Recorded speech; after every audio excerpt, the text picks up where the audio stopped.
नमः शिवाय। ओम श्री शाम शिवाय नमः। दोस्तों नमस्कार, हमारा नाम योगेश शुक्ला है और आप इस समय इस पर संदेश देख रहे हैं। शिव पुराण की पुस्तकों को पढ़ने से पहले या सुनने से पहले शिव रूप में उनका पूजन करना चाहिए। ये बात शिव पुराण में लिखी हुई है, पिछले अध्याय में हम बता भी चुके हैं। तो आपकी स्क्रीन में जो शिव पुराण की 2 पुस्तकें हैं, प्रमाणित पुस्तकें हैं, इनका आप दर्शन कीजिए, मन एकाग्र कीजिए और इनका प्रणाम कीजिए। फिर आगे हम आपको भोलेनाथ के असली दर्शन करवाते हैं। ये भगवान भोलेनाथ का असली रूप है जो शिव पुराण में लिखा हुआ है कि सदा शिव परम ब्रह्म परमात्मा इन्हें कहा गया है। तो इनके 5 मुख हैं, 5 मुख के अलग अलग कार्य हैं, शिव पुराण में बताया गया। पिछले अध्याय आप देख लेना, हमने सब बताया शिव पुराण जो लिखा हुआ है। और प्रत्येक मुख में 5 मुख, प्रत्येक मुख में इनकी 3-3 आंखें, त्रिनेत्र हैं और तमाम जिनके आभूषण होते हैं उससे लदे हुए हैं। तो चलिए अगला अध्याय शुरू करते हैं। कल हमने आपको शिव पुराण की विद्येश्वर संहिता का 18वां अध्याय सुनाया था। 18वां अध्याय थोड़ा बड़ा था और 19वां अध्याय थोड़ा छोटा है, तो इसलिए हमने 18वां अध्याय का एक पेज छोड़ दिया था, जिसे आपको आज उसको आपको सुनाएंगे और 19वां अध्याय भी सुनाएंगे। तो ये जो 18वां अध्याय का छूटा हुआ अध्याय है उसको हम आपको सुनाने जा रहे हैं। क्योंकि उसके पहले आपको एक विशेष जानकारी दे दें, अगर एक व्यक्ति भी, कोई एक दर्शक भी हमारे साथ नया जुड़ जाता है तो उसको एक पूजा का विधान है, उसको जानना जरूरी है। अगर आप शिवलिंग के सामने पूजा करते हैं, सूर्य मंदिर में जाते हैं और शिवलिंग के सामने पूजा करते हैं, तो आप ओम नमः शिवाय से ओम के इस प्रमाण से आपको जाप करना है। ये शिव पुराण में लिखा हुआ है कि निराकार परम ब्रह्म परमात्मा के सामने, शिवलिंग के सामने आप जाएंगे तो ओम मंत्र से जाप करेंगे। जब कोई भोलेनाथ की प्रतिमा लगी हो, फोटो लगी हो, तो उसके सामने ओम नमः शिवाय के मन से, पंचाक्षरी मन से जाप करेंगे। ये महत्वपूर्ण जानकारी थी, सबको जानना जरूरी है। हाँ, अब पढ़ते हैं आपको। जो शिव की पूजा में तत्पर हो वह मौन रहे, सत्य आदि, जो शिव की पूजा में तत्पर हो उसको ज़्यादा बोलना नहीं चाहिए, मौन रहना चाहिए। सत्य आदि गुणों से संयुक्त हो, तमाम सत्य बोलना चाहिए, हर तरह के सर्वगुण संपन्न होना चाहिए, संयुक्त हो तथा क्रिया जप तप ज्ञान और ध्यान से एक एक अनुष्ठान करता रहे। जप तप ज्ञान सब इसका अपना काम करता रहे। ऐश्वर्य, दिव्य शरीर की प्राप्ति, ज्ञान का उदय, अज्ञान का निवारण और भगवान शिव के समीप का लाभ, ये क्रमशः क्रिया आदि के फल हैं। निष्काम कर्म करने से अज्ञान का निवारण हो जाने के कारण शिव भक्त पुरुष तथा उसके यथोक्त फल को पाता है। शिव भक्त पुरुष देश काल शरीर, शिव भक्त पुरुष देश, जिस माहौल में, जिस देश काल का मतलब होता है कि आप किस प्रदेश में रहते हैं, हर जगह की रीतियाँ अलग होती हैं, मौसम अलग होता है, किस विदेश में रहते हैं आप, देश काल शरीर, अपने शरीर के अनुसार, धन के अनुसार ये तो क्रिया आदि का अनुष्ठान करें।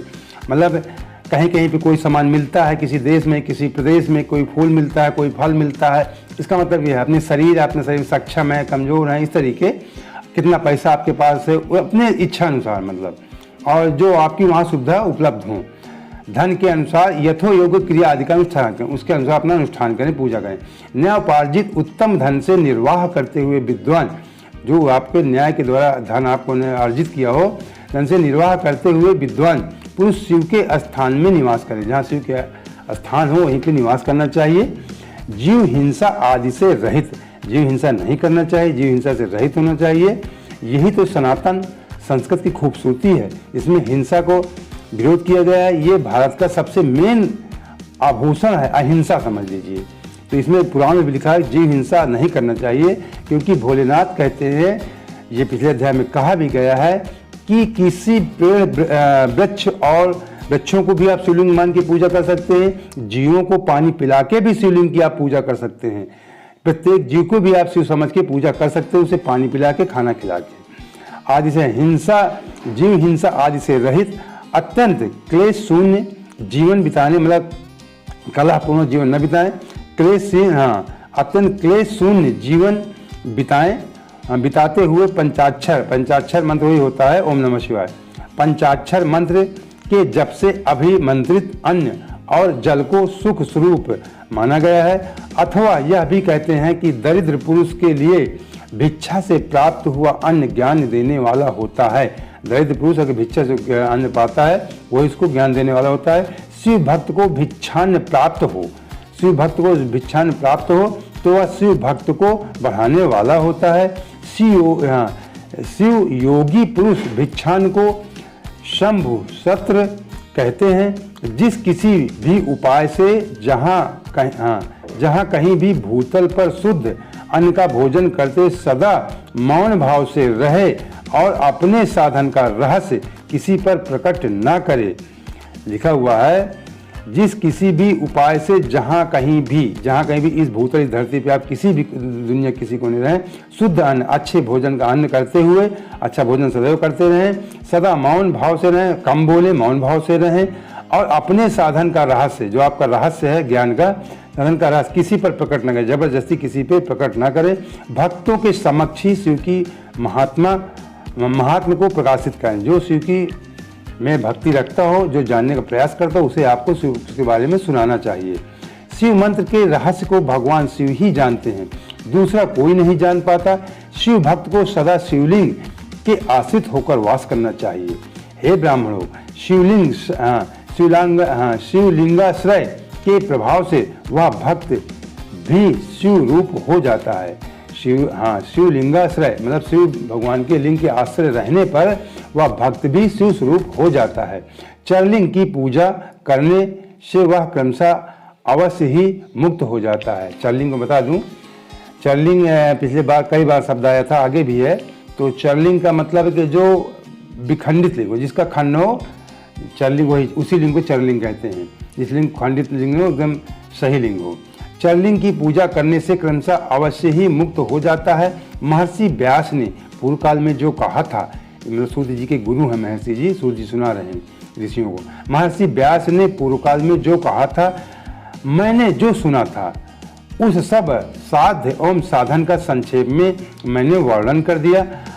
आप सबका कल्याण हो। भगवान शिव में आपकी दृढ़ भक्ति बनी रहे। जो मनुष्य इस अध्याय का पाठ करता है अथवा जो इसे सुनता है, हे विज्ञजनों, वह भगवान शिव की कृपा से शिव ज्ञान को प्राप्त कर लेता है। यह 18वां अध्याय था, समाप्त हो गया। अब आगे 19वां आपको सुनाएंगे। लेकिन इसमें लिखा था ना, देखो हर अध्याय के लास्ट में होता है कि इसको जो मनुष्य अध्याय का पाठ करता है तो सुनता है, ये मतलब सुनना और पढ़ना, उसके ऊपर शिव कृपा प्राप्त हो जाती है। दूसरों को बताना बहुत जरूरी होता है। अब आते हैं 19वें अध्याय पे। हाँ, अथय कौन विंशो अध्याय, 19वां अध्याय को संस्कृत में लिखा हुआ अथय कौन विंशो अध्याय। अब इसमें बारे में जो इस अध्याय के बारे में बताया, नीचे लिखा हुआ है पार्थिव लिंग के पूजन का महात्म्य। इस अध्याय में पार्थिव लिंग जो अपने हाथ से स्वनिर्मित लिंग होता है, जैसे आप लोग मिट्टी में रुद्राभिषेक आज के समय बनवाते हैं, उसके बारे में सही ढंग से आपको ये बहुत मन से आपको सुनना चाहिए। नहीं, आप लोग अक्सर रुद्राभिषेक करवाते हैं। तमाम जो विद्वान ब्राह्मणों से किसी से भी करवाते हैं, वो लोग बहुत सारी जाने उनको भी नहीं होती, वो गलत करवा देते हैं, जिससे आपका नुकसान हो जाता है। इसलिए आप इसको बारीकी समझें, समझना आपके लिए बेहद जरूरी है। हाँ, ऋषिगण पूछे सूर्य जी से, हे सूर्य जी, ऋषिगण बोले, हे सूर्य जी, आप चिरंजीवी हों, आप धन्य हैं जो परम शिव भक्त हैं। आपने शुभ फल को देने वाली शिवलिंग की महिमा का सम्यक प्रकार से बताई। अब आप 82 ज़्यादा नहीं पढ़ेंगे, थोड़ा ही, ये अध्याय बहुत छोटा है, 1.5 पन्ने का। अब आप व्यास जी द्वारा वर्णित भगवान शिव के सर्वोत्कृष्ट पार्थिव लिंग की महिमा का वर्णन करें। सूर्य जी क्या बता रहे हैं पार्थिव लिंग के बारे में? हे ऋषियों, मैं शिव के पार्थिव लिंग की महिमा बता रहा हूँ, आप लोग भक्ति और आदर सहित इसका श्रवण करें। हे द्विजो, अभी तक बताए हुए सभी शिवलिंग में पार्थिव लिंग सर्वोत्तम है। अभी तक जितने भी शिवलिंग बताए गए हैं उनमें सबसे सर्वोत्तम पार्थिव लिंग है, आपके हाथ के द्वारा बना हुआ। उसकी पूजा करने से अनेक भक्तों को सिद्ध प्राप्त हुई है। अगर उसकी सूर्य जी कह रहे हैं कि जो उसकी पूजा पार्थिव लिंग की करते हैं, तमाम ऐसे भक्त इस धरती पे हो चुके हैं जिनको भोलेनाथ की सिद्ध प्राप्त हो चुकी है। हे ब्राह्मणों, ब्रह्मा विष्णु प्रजाति तथा अनेक ऋषियों ने पार्थिव लिंग की पूजा करके, मतलब ब्रह्मा विष्णु ने भी, तमाम देवताओं ने, ऋषियों ने पार्थिव लिंग की पूजा करके अपना संपूर्ण अभीष्ट प्राप्त किया है। देवताओं ने और ऋषियों ने भी अपना अभीष्ट प्राप्त किया है पार्थिव लिंग की पूजा करके। देव, असुर, मनुष्य, गंधर्व, नाग, राक्षसगण, अन्य प्राणियों ने भी उसकी पूजा करके परम सिद्धि प्राप्त की है। मतलब देव, असुर, दानव, मानव, मनुष्य, गंधर्व जो भी सब है, नाग इत्यादि राक्षसगण, सब लोगों ने इस पार्थिव लिंग की पूजा करके अपना अभिषेक प्राप्त किया है। सतयुग में मणलिंग, त्रेता युग में स्वर्णलिंग, द्वापर में पादलिंग, कलयुग में पार्थिव लिंग। ये बताया गया किस युग में किस लिंग की महत्ता है। मतलब सतयुग में मणलिंग की महत्ता है, त्रेता युग में स्वर्णलिंग की महत्ता है, द्वापर युग में पारदलिंग की, और कलयुग में पार्थिव लिंग की महत्ता, श्रेष्ठ कहा गया है इनको। भगवान शिव की सभी 8 मूर्तियों में पार्थिव मूर्ति श्रेष्ठ है। किसी अन्य द्वारा न पूजी हुई, मतलब किसी दूसरे न पूजी हो, नवनिर्मित एक नई मूर्ति हो, एकदम किसी ने पूजा न हो, नवनिर्मित पार्थिव मूर्ति की पूजा करने से, नवनिर्मित पार्थिव मूर्ति की पूजा करने से तपस्या से भी अधिक फल मिलता है। अगर बिल्कुल नई मूर्ति बनी है मिट्टी की, तो उसको पूजने से बहुत बड़ा तपस्या के बड़ा फल मिलता है। जैसे सभी देवताओं में शंकर ज्येष्ठ और श्रेष्ठ कहे गए हैं। जैसे सभी, अब उदाहरण दिया जा रहा है पार्थिव लिंग की महत्ता के बारे में कि कितना महत्वपूर्ण लिंग है। जैसे सभी देवताओं में शंकर ज्येष्ठ और श्रेष्ठ हैं। जैसे एक बता रहे हैं सूर्य जी कि सभी देवी देवताओं में शंकर सबसे ज्येष्ठ हैं, बड़े हैं, श्रेष्ठ हैं, महान हैं कहे जाते हैं। उसी प्रकार सभी लिंग मूर्तियों में पार्थिव लिंग भी श्रेष्ठ कहा जाता है। जैसे सभी नदियों में गंगा को श्रेष्ठ कहा जाता है, वैसे इस लिंग मूर्ति में पार्थिव लिंग को कहा जाता है। जैसे सभी मंत्रों में प्रणव महान कहा गया है। मतलब प्रणव में जो बताया करते हैं, प्रणव ओम मंत्र, ओम सबसे बड़ा मंत्र है। इसको मैं प्रतिदिन बताता हूँ कि शिवलिंग के सामने प्रणव में लिखा है कि शिवलिंग के सामने वो निराकार परमात्मा, उनके सामने जब भी जाएं इस मंत्र से जप करें। लिखा पुराण में पीछे लिखा हुआ था कि भगवान भोलेनाथ के मुख से पहला मंत्र ओम ही निकला था, ओम शब्द। ये प्रणव मंत्र है। और सभी देवी देवताओं के मंत्र के सामने भी ओम लगता है। ओम नमः शिवाय के पहले भी ओम लगता है, नमः शिवाय के पहले ओम भी लगता है। इसीलिए लिखा है जैसे सभी मंत्रों में प्रणव ओम महान कहा गया, सबसे बड़ा मंत्र है ओम। उसी प्रकार शिव का यह पार्थिव लिंग श्रेष्ठ है, आराध्य तथा पूजनीय होता है। जो सभी वर्णों में ब्राह्मण श्रेष्ठ का, जैसे ब्राह्मण सब उदाहरण, जैसे ब्राह्मण श्रेष्ठ कहा गया है, उसी प्रकार से पार्थिव लिंग भी सबसे श्रेष्ठ कहा गया है। तमाम उदाहरण दिए गए कि सबको श्रेष्ठ उसी प्रकार जो है। इस सभी पूजों में काशी को श्रेष्ठ कहा गया है, वैसे ही पार्थिव लिंग सब में श्रेष्ठ है। जैसे सभी व्रतों में शिवरात्रि व्रत सर्वोपरि है, जानना जरूरी है। जैसे सभी व्रतों में, ये बनारस वाली बात जानना जरूरी है, सभी पुरियों में काशी बहुत श्रेष्ठतम स्थान कहा गया है, तीर्थ स्थान। सभी व्रतों में जितने भी हम व्रत वर्ष भर रहते हैं, सबसे शिवरात्रि के व्रत सर्वोपरि, उसमें सबसे बड़ा व्रत शिवरात्रि का है। उसी प्रकार सभी शिवलिंग में पार्थिव लिंग सर्वश्रेष्ठ कहा जाता है। जैसे सभी देवियों में शैवी शक्ति प्रधान मानी गई हैं, शक्ति माता जो आप जानते हैं दुर्गा माता शैवी शक्ति प्रधान मानी जाती हैं, उसी प्रकार सभी शिवलिंग में पार्थिव लिंग प्रधान माना जाता है। जो पार्थिव लिंग का निर्माण करने के बाद किसी अन्य देवता की पूजा करता है, उसकी वह पूजा तथा स्नान दान आदि की क्रियाएं व्यर्थ हो जाती हैं।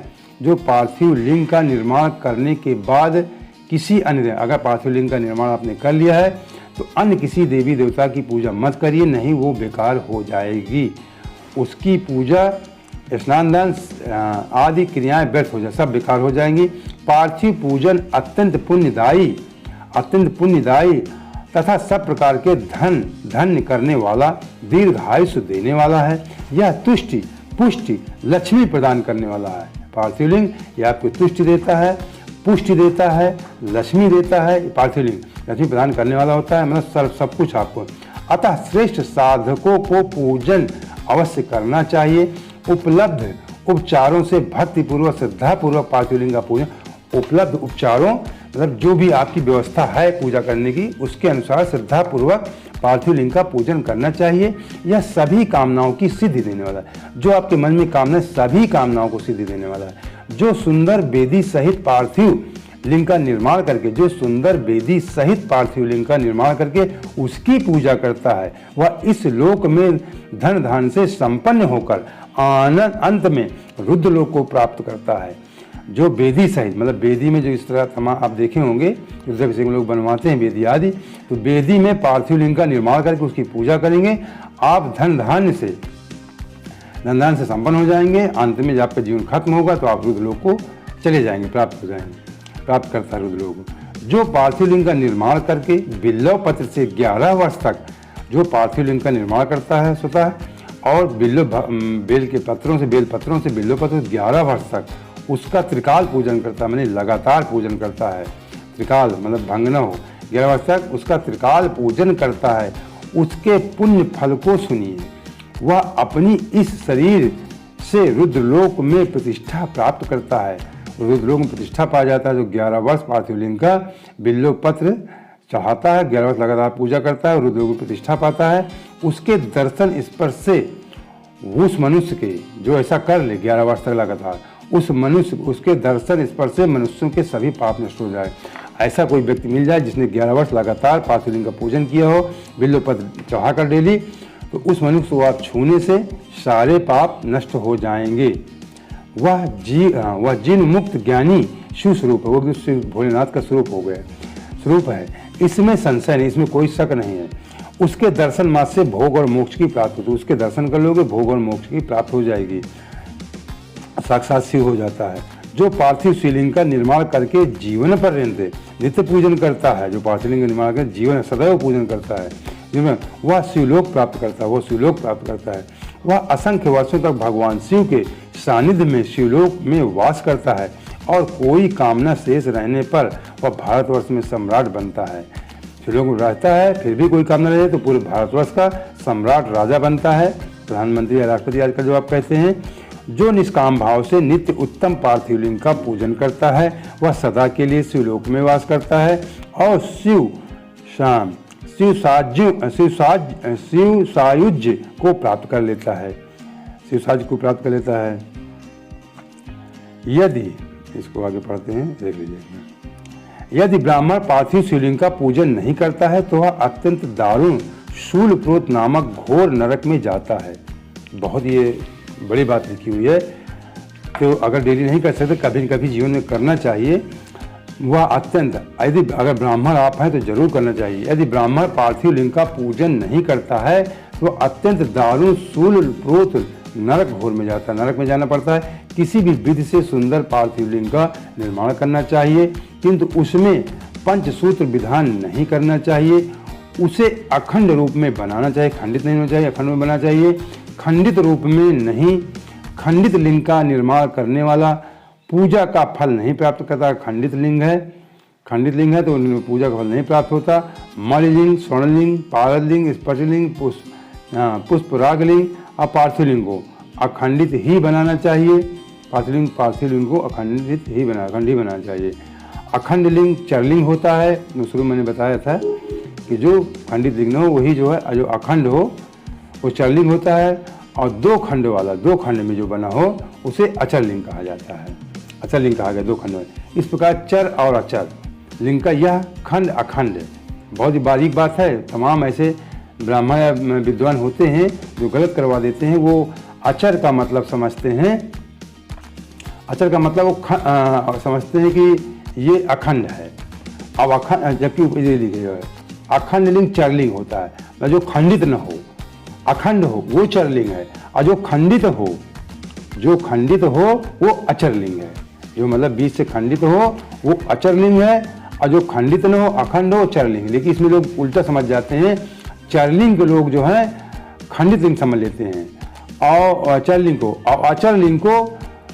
को अखंड लिंग समझ लेते हैं। ये गलती कर जाते हैं, जबकि अखंड लिंग चरलिंग है। ये है स्थावर लिंग वेदी का लिखा विधान कहा गया है। स्थावर लिंग में वेदिका भगवती महाविद्या रूप है। स्थावर लिंग में वेदिका जो वेदिका बनाई जाती है, स्थावर लिंग में वेदिका भगवती महाविद्या का रूप है, और लिंग भगवान महेश्वर का स्वरूप है। लिंग भगवान महेश्वर का स्वरूप है और वेदिका महाविद्या का रूप है। इसीलिए स्थावर अचर, अब यहाँ समझने वाली बात है, स्थावर लिंग, इसीलिए स्थावर अचर, स्थावर का मतलब अचर ही होता है, कोश में लिखा हुआ है। स्थावर अचर लिंगों में वेदिका युक्त द्विखंड लिंग ही श्रेष्ठ माना गया है। इसीलिए स्थावर अचर लिंगों में अचर का मतलब यहाँ पे लिखा हुआ, अचर लिंग का यह खंड अखंड विधान कहा गया है। ठीक, इसका 2 खंड वाला अचर लिंग है। दो खंड वाला जो होता है लिंग है स्थावर अचर। जो 2 खंड वाला जो लिंग है वह अचर है, स्थावर कहते हैं। लिंगों में वेदिका युक्त द्विखंड लिंग ही श्रेष्ठ माना गया है। अगर वेदिका में आप बनाते हैं तो द्विखंड का ही लिंग बनाएं, इसमें स्पष्ट लिखा हुआ है कि अगर वेदिका में आप बनाते हैं तो द्विखंड लिंग बनाए, जिसे अचर लिंग या स्थावर लिंग आप कह सकते हैं। द्विखंड वेदिका युक्त, फिर लीजिए लिखा द्विखंड वेदिका युक्त में वेदिका के ऊपर द्विखंड वही अचर लिंग, द्विखंड वेदिका युक्त स्थावर लिंग, स्थावर को अचर कहते हैं। स्थावर लिंग का विधान पूर्वक निर्माण करना चाहिए। शिव सिद्धांत के जानने वालों ने अखंड लिंग को जंगम चर लिंग, जो शुरू में लिखा था, शिव सिद्धांत को जानने वाले अखंड जो खंडित लिंग है उसे जंगम भी कहते हैं, चरलिंग भी कहते हैं। जंगम चरलिंग माना है अज्ञानतावश, ये जो मैंने शुरू में बताया, अज्ञानतावश कुछ लोग चरलिंग को दो खंडों में, कुछ लोग चरलिंग को दो खंड वाला मान लेते हैं। अज्ञानतावश कुछ लोग चरलिंग को दो खंडों में वेदिका और लिंग बना देते हैं। कुछ लोग चरलिंग को दो खंडों में वेदिका और लिंग बना लेते हैं, वेदिका और लिंग बना लेते हैं, वेदिका और लिंग बना लेते हैं। शास्त्रों में जानने वाले आगे देखते हैं, अज्ञानता पर कुछ लोग चरलिंग दो खंडों में, मतलब चरलिंग को समझ लेते हैं दो खंड, वेदिका और लिंग बना लेते हैं। शास्त्रों को जानने वाले सिद्धांत मर्मज्ञ मुनिजन ऐसा नहीं करते हैं, जो महान ज्ञानी है लोग ऐसा नहीं करते हैं। जो मूल जन है वो अचर लिंग को अखंड और चर लिंग को द्विखंड, मैं वही बताया ना कि शुरू में कि जो मूर्ख तरह के होते हैं वो अचर लिंग को अखंड में, जो खंडित लिंग है उसको अखंड मानते हैं और चर लिंग को खंडित मान लेते, खंड रूप मानते हैं। उन्हें शिव पूजा का फल नहीं प्राप्त होता है। इसलिए अत्यंत प्रसन्नतापूर्वक शास्त्रोक्त विधि से चरलिंग को अखंड, अचरलिंग को द्विखंड, कई बार बताया गया बार बार, चरलिंग को अखंड और अचरलिंग को द्विखंड कहा जाता है चाहिए। अखंड चरलिंग से की गई पूजा से संपूर्ण फल की प्राप्ति होती है। अखंड चरलिंग से अगर आप पूजा करते हैं तो संपूर्ण फल की प्राप्ति होती है। द्विखंड चरलिंग की पूजा महान अनिष्टकारी कही गई है। द्विखंड चरलिंग, अगर जो चरलिंग आप बना रहे हैं उसको द्विखंड बना दें तो बहुत अनिष्टकारी कही गई है। चरलिंग को चरलिंग खंडित नहीं होना चाहिए, अचर लिंग खंडित होना चाहिए। अचर दो करने आगे देखते हैं। उसी प्रकार अखंड अचर लिंग पूजा करने, अब ये जो है उसी प्रकार अखंड अचर लिंग पूजा से कामना सिद्धि, उसी प्रकार अखंड अचर लिंग से पूजा से सिद्धि नहीं होती है। अखंड अचर लिंग के पूजा से कामना सिद्धि नहीं होती है, उससे तो अनिष्ट प्राप्त होता है। उसी प्रकार अखंड अचर लिंग से पूजा की कामना की सिद्धि नहीं होती, उससे अनिष्ट प्राप्त होता है, ऐसा शास्त्रज्ञ विद्वानों ने कहा है। अब यहाँ पे इसके आइए, हाँ 19वां अध्याय समाप्त हुआ, लेकिन इस बात को अभी थोड़ा सा और क्लियर करना है इसके बारे में। अब कल यहाँ से इसी जगह से हम फिर शुरू कर देंगे, यहाँ से द्विखंड वेदिका लिखा हुआ था स्थलिंग, इसको कल फिर आपको विधिवत अच्छे ढंग से इसको समझाने का प्रयास करेंगे। चरलिंग इसे आप भूल न जाएं, ये जानना बेहद जरूरी, इसलिए बेहद जरूरी है कि अधिकांश लोग अपने घरों में रुद्राभिषेक करवाते हैं तो चरलिंग अचरलिंग में तमाम ब्राह्मण गलतियां कर देते हैं, जिससे आपकी पूजा बेकार हो जाती है, आपको उल्टा उसका और अनिष्ट हो जाता है। तो दोस्तों उम्मीद करते हैं अगर पहली बार हमसे जुड़े हैं माताएं बहनें कोई भी हमारे चैनल के बगल में जो सब्सक्राइब लिखा सब्सक्राइब कर लीजिए और बेल आइकन जो घंटी के साथ उसको भी छू लीजिए। जो 3 ऑप्शन आएंगे उसमें ऊपर वाले ऑप्शन को ऑल को छू लीजिए। अगला वीडियो डालेंगे तो उसकी सूचना भी आपको प्राप्त हो जाएगी। और जो हम बार बार कहते हैं कि आप खुद भी सुनिए, भोलेनाथ बहुत प्रसन्न होते हैं कि खुद भी सुनिए, दूसरों को सुनाइए, वीडियो शेयर जरूर करिए, ये जन कल्याण के लिए जरूरी है। ओम नमः शिवाय, ओम श्री शाम शिवाय।